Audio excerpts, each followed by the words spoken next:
If this message reaches you, it is meant for you.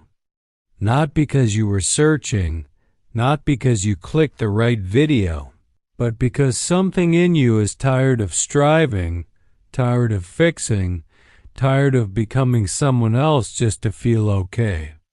There comes a moment in every life where effort no longer satisfies, where success without peace feels empty, where seeking itself becomes the burden.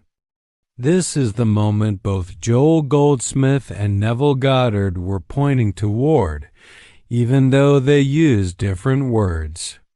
One spoke of inner stillness and grace, the other of imagination and assumption. But both were guiding us toward the same realization: nothing needs to be added to you for your life to change.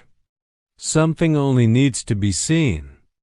Most people believe life improves when circumstances change, when money increases, when health returns, when relationships heal.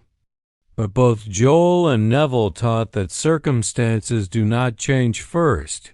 Consciousness does. Neville said you do not get what you want. You get what you are conscious of being.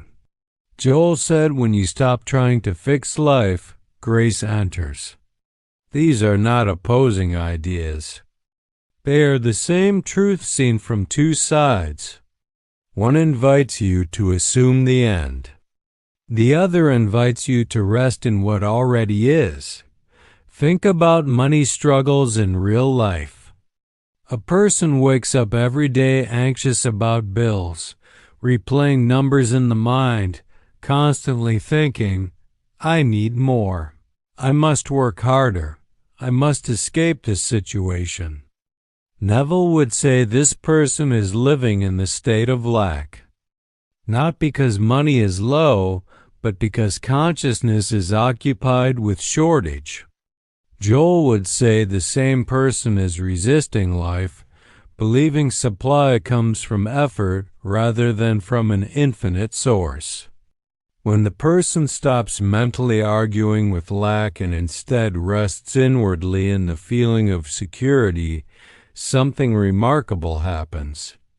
Decisions become clearer. Opportunities appear without strain. Fear loosens its grip. Money follows consciousness, not the other way around. Now consider relationships. Someone says, I want love, but keeps attracting emotional distance. They try affirmations. They try self-improvement. They try harder. Neville would gently say, you are still assuming love must be earned. Joel would say, you are approaching love from the belief of separation.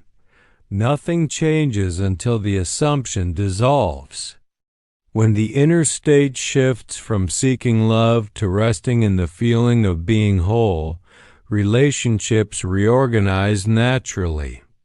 Not because you force them, but because you stop pushing against life. Many misunderstand Neville's teaching on imagination. They think it means visualizing harder, repeating affirmations louder, forcing mental pictures.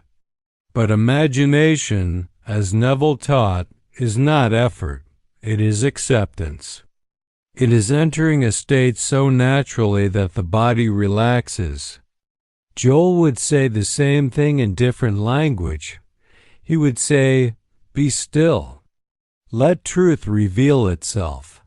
If there is tension, the ego is still trying. If there is peace, the state has been entered. Healing is another place where these teachings meet powerfully. Joel Goldsmith taught that the body responds to consciousness and that excessive attention to illness keeps it active. Neville taught to assume the feeling of health. In real life, people often monitor symptoms constantly, researching, worrying, checking the body for improvement. Healing begins not when the body is fixed, but when attention withdraws from fear. When the inner conversation changes from what is wrong to what is whole, the body follows naturally. This is not denial. This is alignment. Many people fear surrender.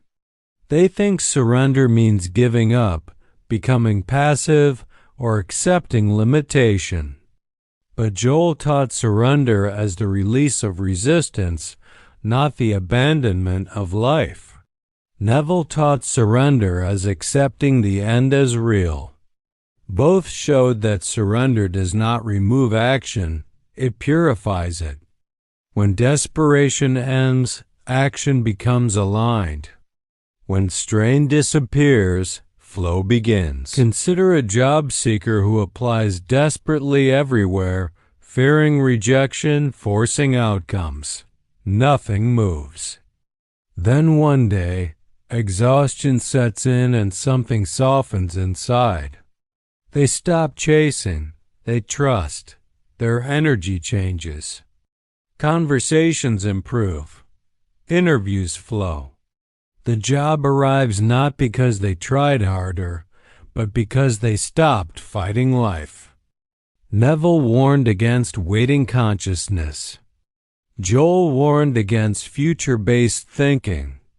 Both insisted that peace cannot be postponed. Many say, once I succeed, then I will relax. Once I heal, then I will feel safe. But waiting delays life. Living from the end and resting in grace both mean the same thing. Be at peace now, and life will follow. Awakening is not dramatic. It is quiet. It is the moment you realize you were never broken. Joel called this awareness of presence. Neville called it realizing I am. In that moment, seeking softens. Time slows. Fear loses authority. Life continues, but resistance fades. To live these teachings daily does not require discipline or struggle. In the morning, sit quietly without asking for anything. During the day, notice assumptions behind reactions without judgment. At night, release the need to fix tomorrow. This is not practice. This is remembrance. The greatest realization both teachers pointed to is this: you are not here to become something. You are here to recognize what already is. When recognition happens, effort decreases, peace increases, and life reorganizes naturally. Nothing magical is added. Something false is removed. If this message resonated quietly, not emotionally, let it settle. Do not rush to apply it. Do not turn it into effort.